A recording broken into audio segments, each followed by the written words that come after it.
So I have shared a lot over the past 3 years of everything that has to do with what happened to me with stillbirth, but I've never officially given the full story of what happened that day and the events leading up to it. I've talked a little bit here, a little bit there, but I've never delved in and recounted everything. So that's what this is. And the reason why I haven't done this before is just because it's a lot of pressure to get the story right. And what I mean by that is there's so many details and each detail is precious to me.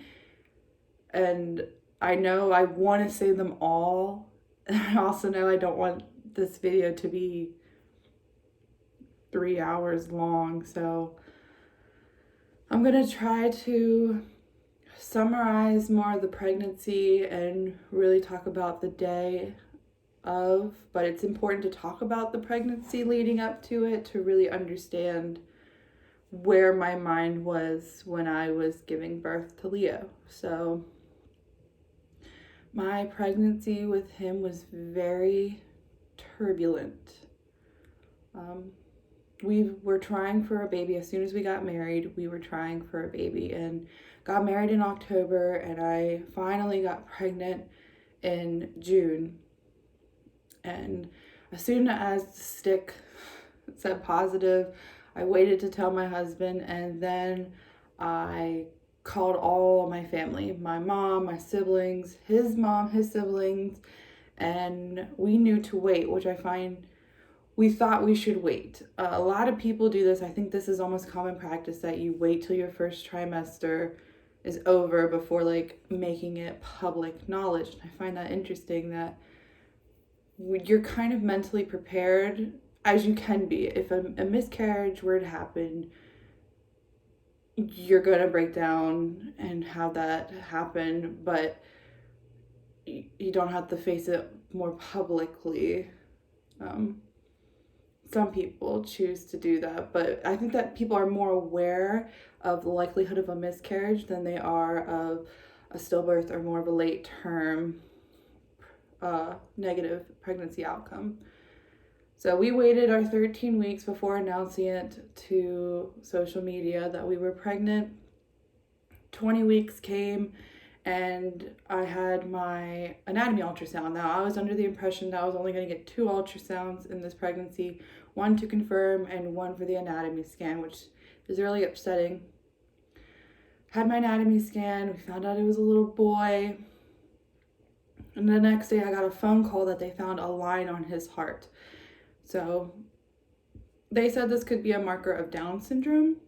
A lot of tears happened. We were under the impression that we thought to ourselves, we're not going to get the blood test done that tells you the possibility of a Down syndrome child, just because initially we thought if we have a baby who's Down syndrome, then we'll deal with it then. It's not going to change anything. But the moment that they saw the line and told us that there's a greater possibility, we wanted the blood test drawn. We wanted to know more information. Got the blood test back. He had low percentage for being Down syndrome, but he had a high percentage for having spina bifida. So more tears followed with that one. At that point, they sent me to a specialist, and the specialist looked at my son, and there were no what they call soft markers for spina bifida. In those cases, he didn't think that there was a likelihood of spina bifida or Down syndrome, but there was an issue with the heart and not in its functionality. Leo's heart functioned perfectly the entire time I was pregnant with him. His heart rate never spiked or dropped during any of our examinations, but one side of his heart was slightly larger than the other. So that put me in the classification of high risk. In addition, I had extra fluid, polyhydramnios, so it made it difficult to feel kicks. Now, I was never told about kick counts. When I went in for my appointments, the question was asked, how's the movement? But I was never sat down and was like, all right, monitor your baby's kicking. When are they the most active during the day? When are they the least active? Like doing kick counts. I was just always asked, how are the movements? But it was hard to feel him because of the extra fluid that I had. Continuing on with his heart, we were monitored closely. My last 2 months of pregnancy, I was at the doctor's 3 times a week for a normal checkup, for an ultrasound, and for non-stress tests. The entire way up, we decided that we wanted to be induced. So when he came out, we were able to look at his heart better because there were still no definitive causes for what was happening to his heart, or really they didn't even know what was up other than his heart was slightly larger, but it functioned fine. So they wanted me to be in a well-equipped hospital with a well-equipped staff so that they could check him out completely. I did have a heart echo towards the end as well. My last ultrasound rolled around. It was a Wednesday. And I replay this day a lot, my last ultrasound. I was sitting in the chair and he comes up on the screen and he's kicking a lot because the extra fluid did give him room to swim. And every time we were on the ultrasound, he was usually a very active baby, and he was very active that day at my last ultrasound. And I think about the moment I saw the doctor take the wand, it is unusual for the doctor to do the ultrasound, but my doctor was very thorough during this pregnancy. And when he swiped over his heart, he stared at it with his face tilted to the side, and he says, Dylan and I both looked at each other and questioned him. He said, oh, nothing, you're induced on Sunday, right? I was to be induced on the Sunday and give birth on Monday. And I said, yes. He said, okay, all right. Looking at that moment, it's one of those pivotal moments that I kind of wish I would have said something. If he thought something was even remotely off, I wish he would have induced me right then and there. There's a possibility, because that moment in time sticks out to me a lot. And then we went home with our pictures. We were happy. We were excited to finally meet our baby in just a couple days. Friday was the day I can remember I felt his last kicks was on a Friday, and I didn't think anything really of it. This was my first pregnancy. I was to be induced that Sunday, so I wasn't thinking, oh, I should go to the doctor immediately. I wasn't in that mindset. I wasn't in that type of environment where I was encouraged if I felt like anything was wrong that I should go. I wanted to be the perfect patient. So Friday was the day I felt his last kicks. Sunday was coming and I was to go into the hospital Sunday night. My mom came up. She was with us. And we were ready to welcome our baby home. We were all very excited. I had a slight hesitation in the back of my head, but I pushed it out. We packed the diaper bag. His car seat was secure. I remembered my husband going through the checklist because we were an hour away from the hospital, so we wanted to make sure we had everything. I remember saying, I had the baby, and thinking how clever and funny I was. So we drove, and I'm rubbing my stomach on the way to the hospital. My mom saying her prayers in the back seat. Get to the hospital, we check in. It's about 10 o'clock probably at night. Waited a while. Stupid Meet the Fockers was on TV that night. That's what they had playing in the hospital. They take me back and they asked me a bunch of questions. I remember one of the questions was, what pediatrician will he have? And I replied, I looked for a pediatrician, and the one we wanted said that we have to wait until he's born to make an appointment and to officially say they're a pediatrician. And the nurse looked at me funny when I said that. She said, okay. She marked it down on her paper. And I remember thinking later on, like, well, at least we don't have to call the pediatrician and cancel any appointments. So she takes me back, I pee in a cup, and it's time to get the heart rate monitors on me. And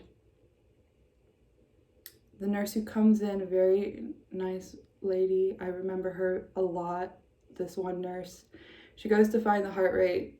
She finds one of like 160, which is normal for a baby, but not normal for an adult.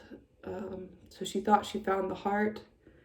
Turns out we found out that was my heartbeat she found. I was just really, really nervous to give birth for my first time.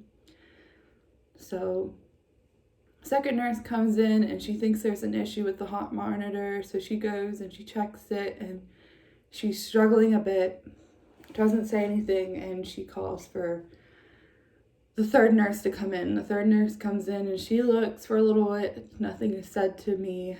A doctor comes in with a different instrument, a handheld ultrasound. She looks for a minute and she says, I'll be back. A fifth doctor, higher up doctor, comes in and brings in a wheeling ultrasound. Nothing is being said to me. My mom and my husband are next to me and they're kind of getting hesitant a bit. And then the doctor finally says to you, I'm sorry, but there's no heartbeat.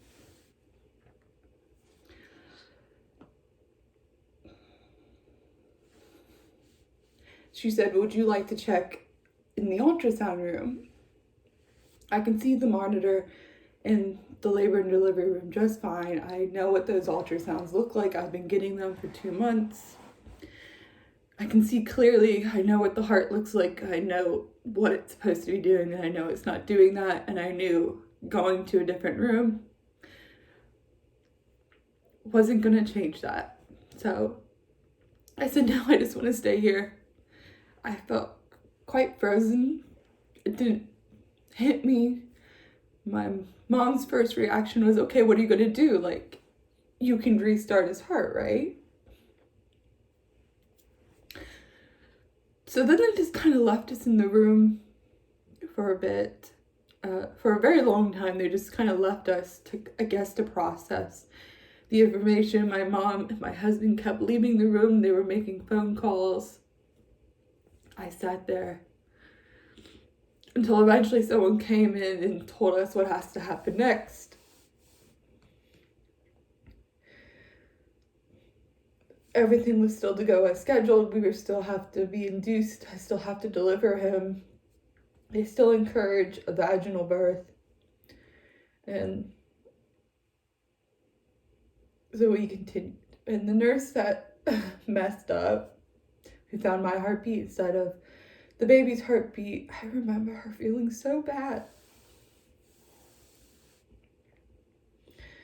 She kept saying she was sorry to me and that she was going to be there with me. And she does come back later after her shift, and I'll tell about that in a little bit. But so what feels like hours go by. They're giving us all the time when I just wanted it to be over. I was like, okay, let's do this. Let's get him out of me. Let's continue this. Like, we haven't even given me the induction medication yet. So I was like, let's just go. Let's just make this happen already. So they gave me the medicine to be induced, and it takes forever. It felt like it took about 10 hours to do its stuff, and in that time it was just painful. And I didn't do anything. I didn't watch TV, or I just laid there for 10 hours crying while people were making phone calls. And just doctor after doctor would come in and check my cervix, and eventually more people showed up, the people who could be there. So my husband's brother came, which I'm very grateful for, because he needed to be looked after during that time, so I'm very happy that he had someone to be with, because I obviously wasn't, and we both needed people. His mom came and his grandmother came, so he had support there, and my mom was already at the hospital with me. And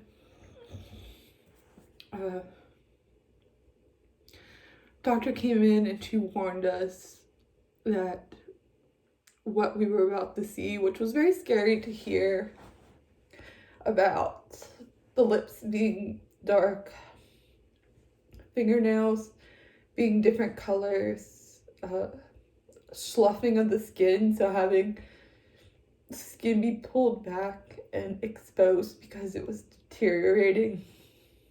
And then she said because we were doing a vaginal birth that they might have to dislocate his shoulders depending on how he comes out, because normally when you give birth, the baby is helping to push itself out and it's manipulating itself, or in this case, you weren't getting any help from the baby. So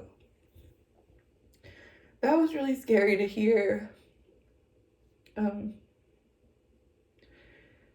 was an hour of pushing when it came time, and I said the most awful things during labor. I feel so bad. They had 2 student nurses in there. I didn't know that the doctor doesn't show up until the baby's literally about to come out. So I had 2 student nurses in there trying to help me, and I'm just yelling at them and just saying mean things. I felt really bad about that afterwards.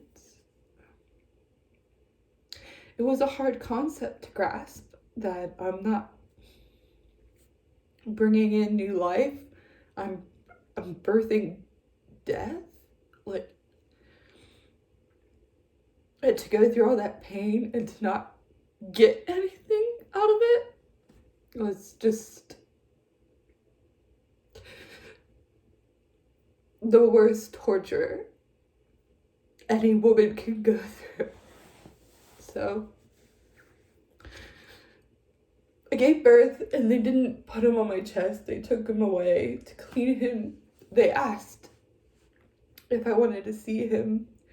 And you're scared. You're really, really scared to see your baby.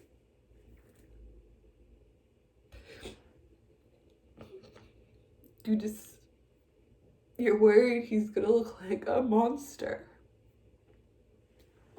But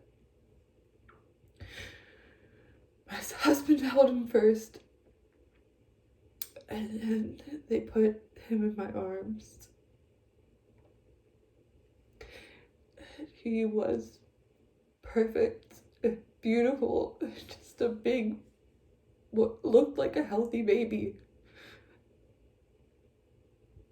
And after all that labor, I'm holding this 9-pound, 6-ounce baby, and my arms are so weak.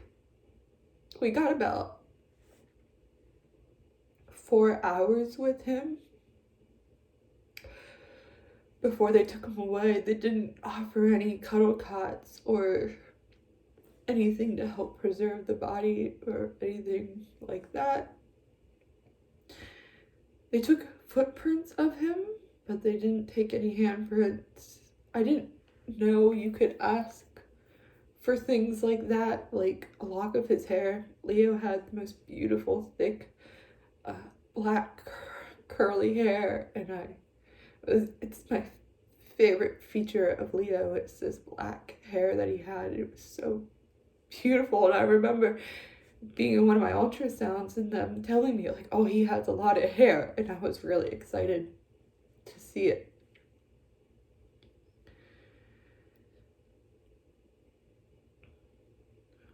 Four hours goes by quickly, and we say our goodbyes, and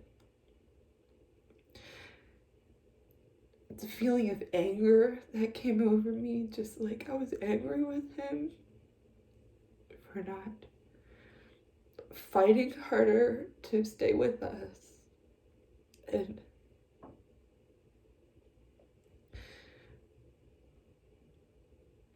I whispered that to him, that I was sorry if there was something I didn't do or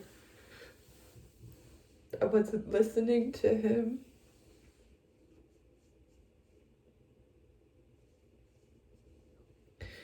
So they moved me to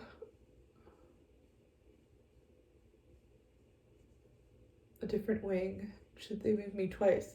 To deliver the baby, they moved me to the room the farthest away from everybody so that people wouldn't bother me, I guess. Although you still hear babies crying, which was hard. And then after the baby came, they moved me to post-op, and that's when the nurses started to get colder and like treated me just like a regular job. Or the nurses would just sweep in, do their job, and get out, not even look at me. The social worker came. I didn't want to talk to her. She was a very timid woman as well. She only dealt with my husband. She didn't want to deal with me, and I don't blame her for the state I was in. They asked us a bunch of questions about funerals and cremation and what we wanted to do, and it was a lot. And thankfully my family and my husband took on that role of answering all those questions. I didn't say anything at all. I remember taking my first shower at the hospital and just like the blood running down your legs, just like collapsing onto the bathroom floor.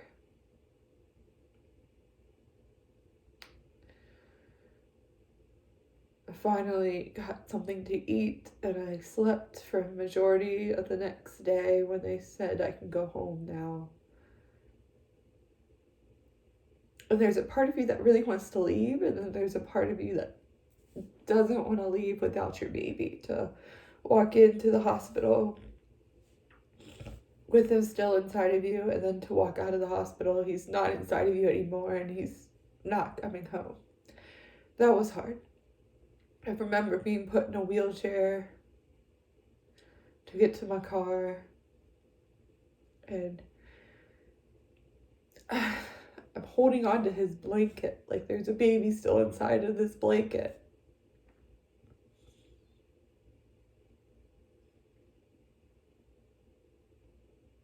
And people just walking by when they should be congratulating me as I go to the car. People are just avoiding eye contact with me.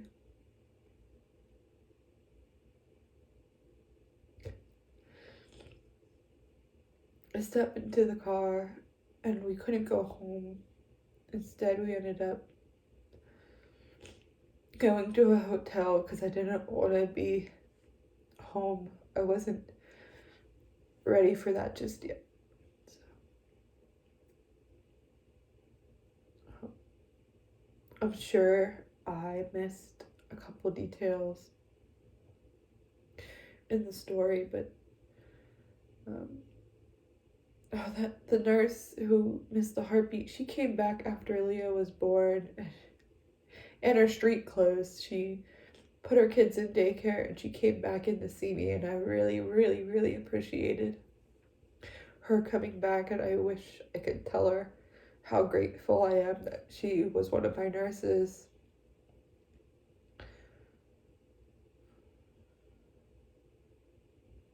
My dad came up the second day, and we asked the hospital if we could see him again on the second day, and they did. They were reluctant, and they told us that he's going to look different the second day, the more time that passes. And the second time he came, he was cold. He was frozen. And they put clothes on him this time.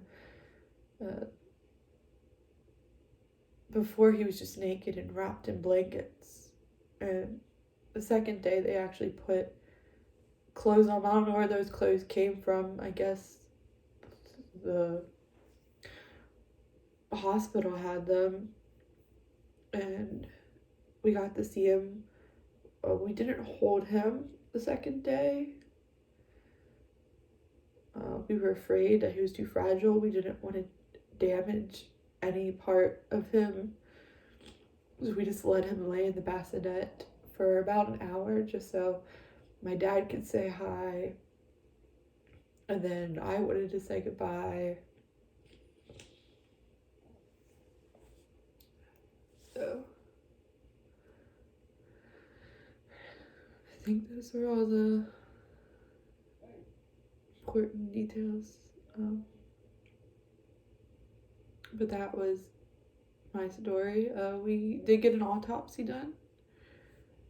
And we had all the tests done. We had a genetics test done. We sent his heart to a specialist. We wanted to know what happened to him, and all the test results came back inconclusive. There was no genetic reasoning for it.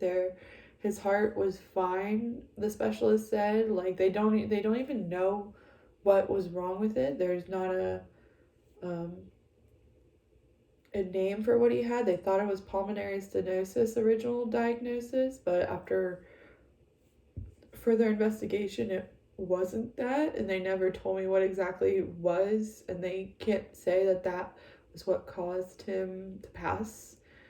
They gave me no reasoning for it. After we fought with all these insurance companies, there was no reason that anyone could give me why he passed away so suddenly. Because at the ultrasound, everything was testing fine and regular levels. So there is no reasoning for my son's passing that was given to us, at least.